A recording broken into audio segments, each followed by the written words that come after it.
మూడవదిగా మనం చూసినట్లయితే దావీదుకు అనుభవం 128వ కీర్తన 128వ కీర్తన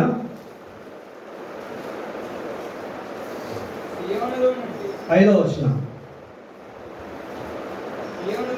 సీయోనులో నుండి యెహోవా నిన్ను ఆశీర్వదించును,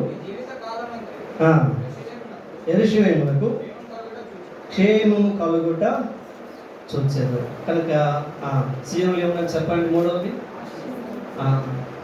రెండోది క్షేమం. నీతికి ఏమవుతుందంట? క్షేమం కలుగుట చూసేదవు. అదే 122వ కీర్తన కూడా అంటాడు. చూడండి అదే మాట. దావీదు కీర్తనకారుడు 122వ కీర్తన 7వ వచనం. నీ ప్రాకారంలో నెమ్మది కలుగునగాక, నీ నగరులలో క్షేమముండునగాక. కనుక సీయోనులో ఏమో చెప్పండి. మూడవది క్షేమం. అందుకొరకే ఎజ్రా అనేటువంటి భక్తుడు కనుక వారు మొదటి శరణులు విడుదల చేయబడిన తర్వాత వారు వెళ్ళిపోతూ ఉన్నారు. వెళ్ళిపోయేటువంటి సమయంలో ఆయన ఒక మాట దేవుడికి ప్రార్థన చేస్తూ వచ్చాడు. చూడండి, అది చూస్తే బాగుంటుంది. ఎజ్రా గ్రంథం. కనుక వారికి ప్రయాణం కొరకై ఎజ్రా ఏమాత్రం కూడా మానవ సంబంధమైనటువంటి మనుషుల పైన ఆధారపడలేదు. అనగా ఏమాత్రం కూడా వారి మీద వారి సహాయం పొందుకోవడానికి కూడా ఆయన ఏమాత్రం కూడా ఇష్టపడలేదు. ఏం చేస్తూ వచ్చాడంట? చూడండి 8వ అధ్యాయం ఎజ్రా గ్రంథం 8వ అధ్యాయం 21వ వచనం. అప్పుడు దేవుని సన్నిధిని మమ్మల్ని మేము దుఃఖపరుచుకొని మాకును మా చిన్నవారికి మా ఆస్తికి శుభ ప్రయాణము కలుగునట్టుగా ఆయనను వేడుకొనుటకు ఆహ్వా నది దగ్గర ఉపవాసముండుడని ప్రకటించి తిని. కనుక 22 చివరైన చూస్తే మాకు సహాయము చేయనట్లు కాల్బలమును రౌతులను రాజు వద్ద కావాలని మనవి చేయుటకు సిగ్గుగా నాకు తోచెను. కనుక మనుషులు అనుకోవడం కంటే యెహోవాను ఆశ్రయించుట మేలు. కనుక ఈ యొక్క వ్యక్తి ఏం చేస్తా వచ్చాడంట? మనుషుల సహాయాన్ని ఏమాత్రం కూడా పొందుకోలేదు. కానీ వారి యొక్క ప్రయాణం కొరకై ఏం చేస్తూ వచ్చారంట? దేవునికి అప్పగించుకుంటూ వచ్చారు. అలాంటి టైంలో దేవాదేవుడు ఏం చేస్తూ వచ్చాడు? 8వ అధ్యాయం 31వ వచనం. మేము మొదటి నెల 12వ దినమందు యెరూషలేమునకు వచ్చుటకై అహవా నది నుండి బయలుదేరగా మా దేవుని హస్తం మాకు తోడుగా నుండి శత్రువుల చేతిలో నుండి మార్గమందు పొంచి ఉన్న వారి చేతిలో నుండి మమ్మును తప్పించినందున. కనుక ఏం చేస్తా వచ్చాడంటే ఆయన? మార్గమందు పొంచి ఉన్న వారి చేతిలో మా దేవుని హస్తం మాకు తోడుగా ఉంది. మన పాట పాడుకుంటూ వచ్చాం. ఏ పాట పాడారు? మాకు తోడుగా నీ ఉంటివి జీవిత యాత్రలో. కనుక వారు కూడా యాత్ర వారు ప్రయాణం చేస్తా ఉన్నారు. అలాంటి టైంలో మార్గం ఎవరు ఉన్నారంటే ఇప్పుడు పొంచినటువంటి శత్రువులు ఉన్నారు. ఆనాడు చూసినట్లయితే ఆనాడు మార్గమందు కనుక త్రోవలలో కూడా పొంచిన శత్రువుల భయం ఒకటైతే దొంగల భయం కూడా మరొకటి. అందుకొరకే ఎజ్రా ఏమాత్రం కూడా రాజు యొక్క సహాయాన్ని కోరలేదు. కానీ ఏం చేస్తూ వచ్చాడంట? తడుకున్నటువంటి అగ్రతను దేవునికి కష్టాలకు అప్పగిస్తూ వచ్చాడు. వారు చేరేటువంటి స్థలంలో దేవుడు చేస్తూ వచ్చాడు. ఆయన కరుణాహస్తం మాకు తోడుగా నుండి శత్రువుల చేతిలో నుండి మార్గమందు పొంచి ఉన్న వారి చేతిలో నుండి మమ్మల్ని తప్పించాడు. వారి చరణ స్థలానికి క్షేమంగా నడిపిస్తూ వచ్చారు. కనుక వారు క్షేమించినటువంటిది వ్యక్తి చెప్పండి ఇప్పుడు దేవాది దేవుడు. కనుక మార్గమందు పొంచి ఉన్నవారు.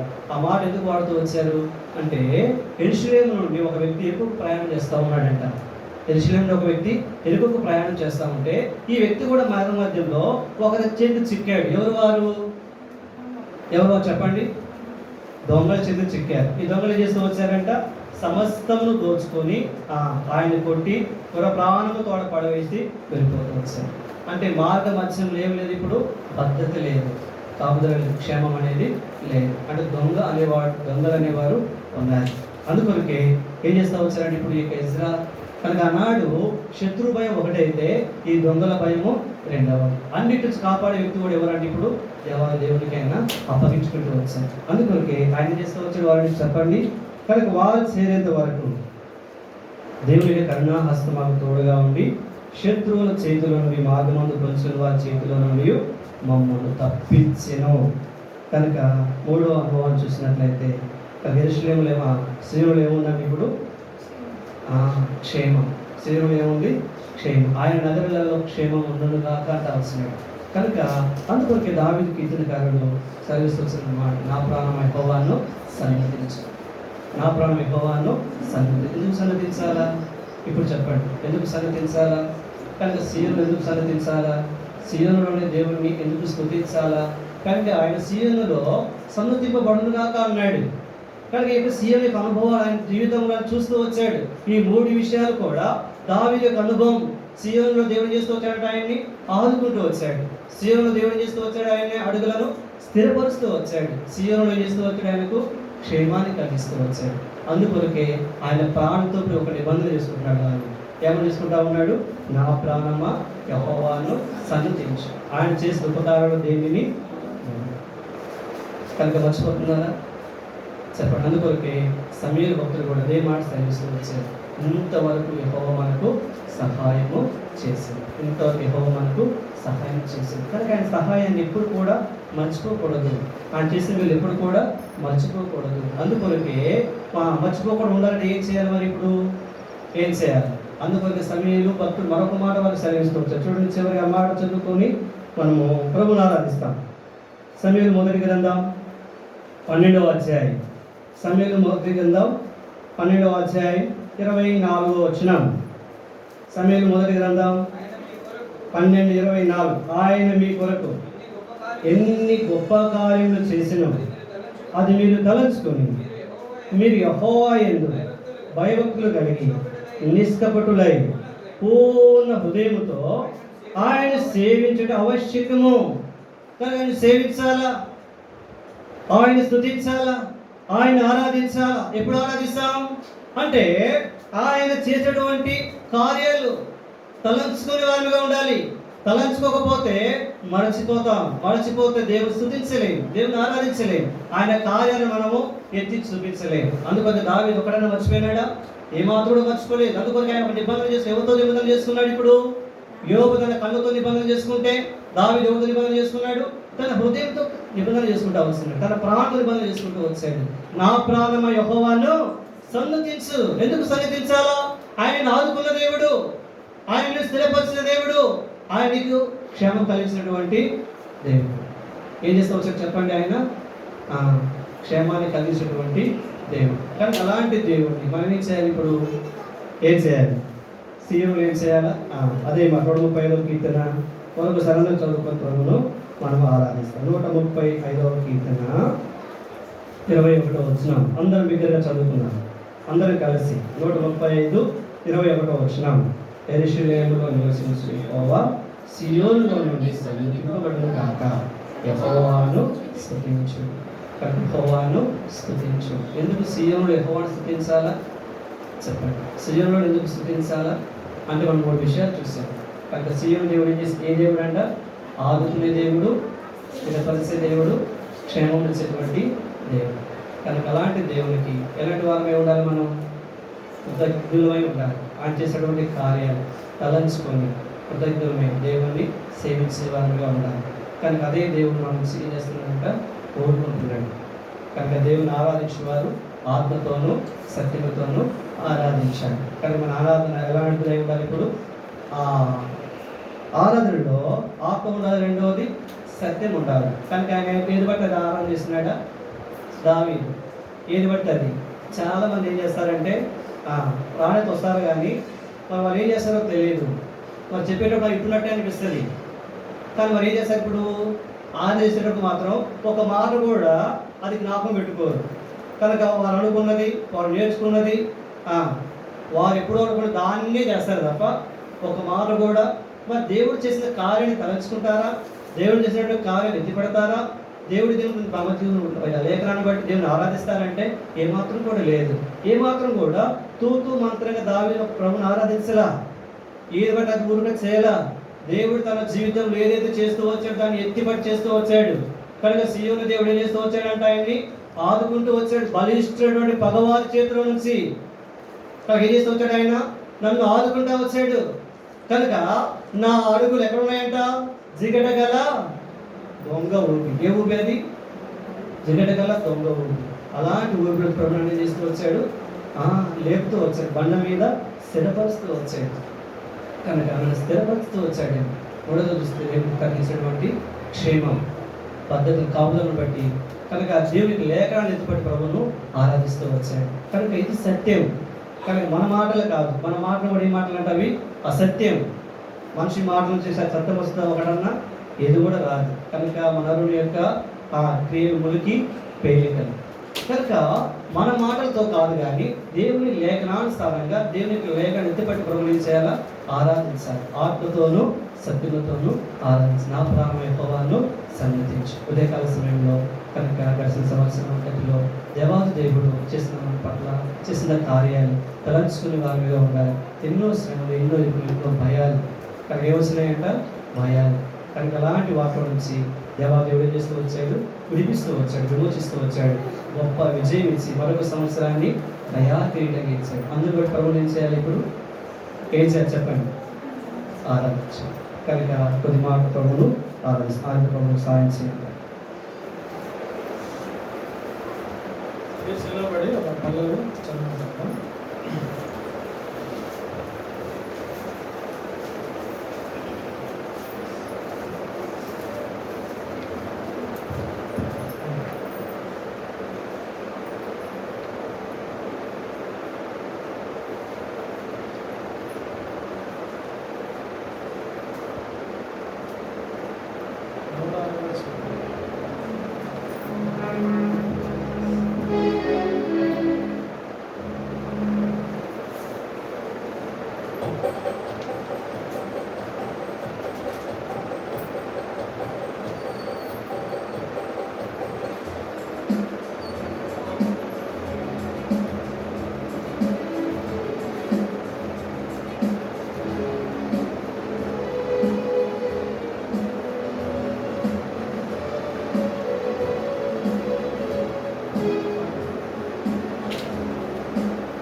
హల్లెలూయా హల్లెలూయా హల్లెలూయా హల్లెలూయా హల్లెలూయా హల్లెలూయా హల్లెలూయా హల్లెలూయా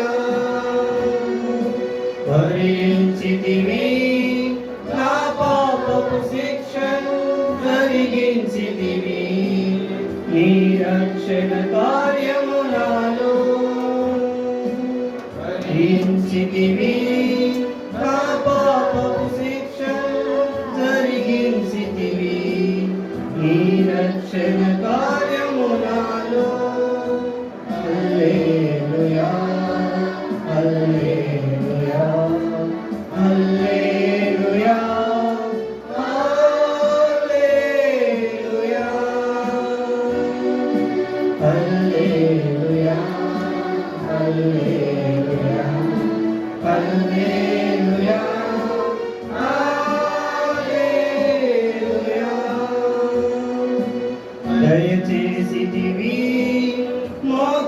భాగ్యము నాకు క్రయమించితివి నా విమోచనకై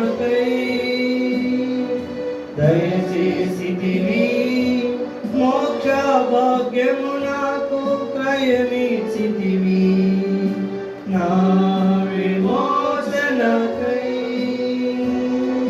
హల్లెలూయా హల్లెలూయా హల్లెలూయా